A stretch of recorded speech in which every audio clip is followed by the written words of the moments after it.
kita dari sedikit materi yang sudah saya sampaikan minggu lalu, nanti akan saya ulas lagi, yaitu hari ini kita akan praktek tentang apa?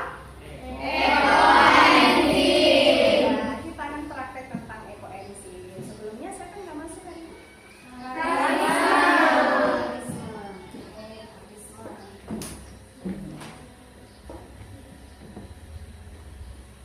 Keterangannya apa nak Karina? Satu hari itu. Sudah 2 hari ini ya? Iya.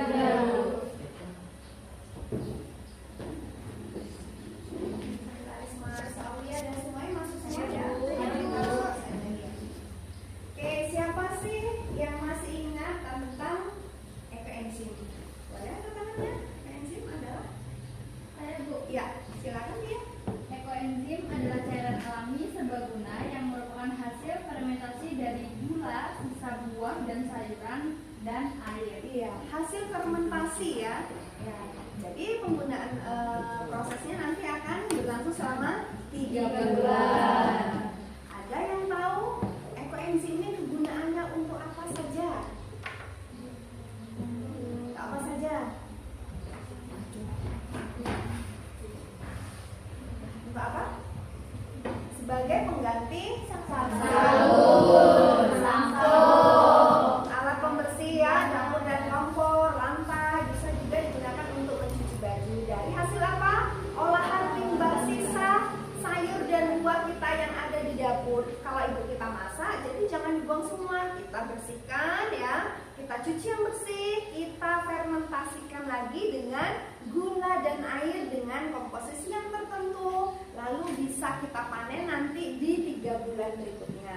Jadi kalau nanti kita pas sunlightnya habis atau superpelnya habis, kita dapat menggunakannya kembali ya. Jadi satu, kita bisa menyayangi bumi ya. Jadi itu adalah sampah-sampah atau limbah-limbah yang kita reuse kembali. Nah, itu kebermanfaatannya. Jadi kita bisa melindungi sampah, melindungi bumi kita dengan pemanfaatan sampah yang ada. Ya, hasil akhirnya adalah cairan berwarna kecoklatan dengan aroma asam segar. Jadi nanti kalau kita praktek ya di rumah, kalau aromanya busuk banget atau seperti limbah hasil buangan karet atau limbah pembuangan tempat akhir ya, itu TKP itu berarti tidak berhasil. Atau nanti ada ulatnya atau jentik-jentiknya, ya berarti itu ada lalat yang masuk, itu lupa nutup. Nanti karena itu harus tertutup dengan rapat. Kalau sampai ada telur lalat, dia akan menjadi ulat. Aromanya akan busuk. Jadi itu dikatakan tidak berhasil. Jadi aromanya adalah asam segar. Nah, aroma ekoenzim ya namanya berasal dari limbah lah ya nak ya. Jadi kalau dari limbah itu ya seperti itu, tapi dapat dimanfaatkan kembali karena sudah kita fermentasikan selama 3 bulan. Warna ekoenzim bervariasi dari coklat muda hingga coklat tua, tergantung pada jenis sisa buah atau sayur dan jenis gula yang digunakan. Jadi beda-beda, semakin banyak campuran kulit buahnya, semakin bagus ekoenzimnya. Semakin bervariasi pula sisa limbah buah dan sayur, semakin bagus enzim yang dihasilkan.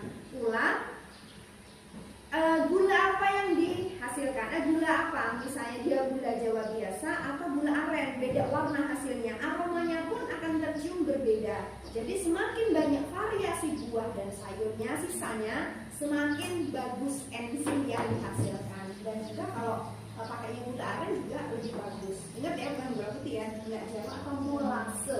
Molase itu tetes tebu. Ya, di sini ada gula Jawa, gula merah atau molase. Molase itu tetes tebu. Ekoenzim adalah alternatif alami daripada bahan kimia sintetis berbahaya di rumah. Dengan membuat ekoenzim, kita mengurangi produksi limbah kimia sintetis dan sampah plastik, sisa kemasan produk rumah tangga. Nah, nih. Nah, langkah pembuatan pertama, bersihkan wadah dari sisa sabun. Sudah bersih belum tadi? Dari rumah. Ya.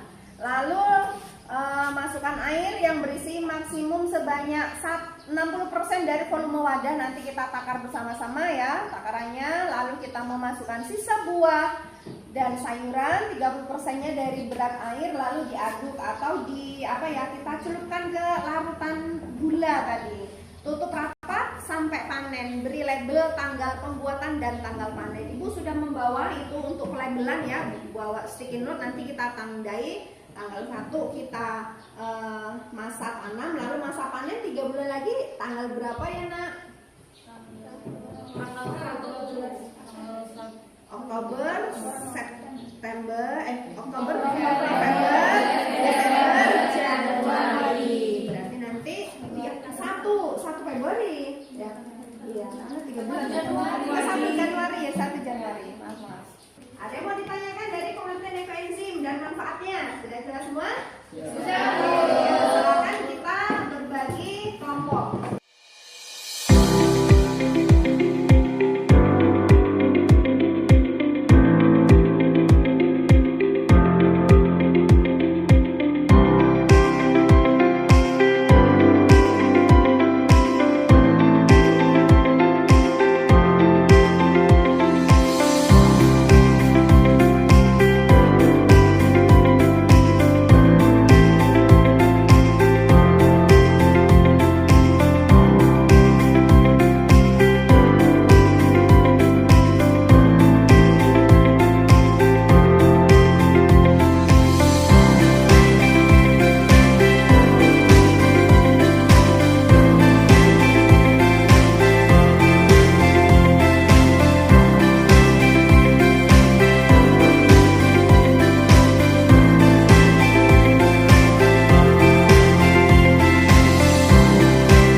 Buat ekoenzim di rumah, ibu kasih contoh ya. Nah, baunya seperti ini, nanti kalau jadi ini seperti ini aromanya.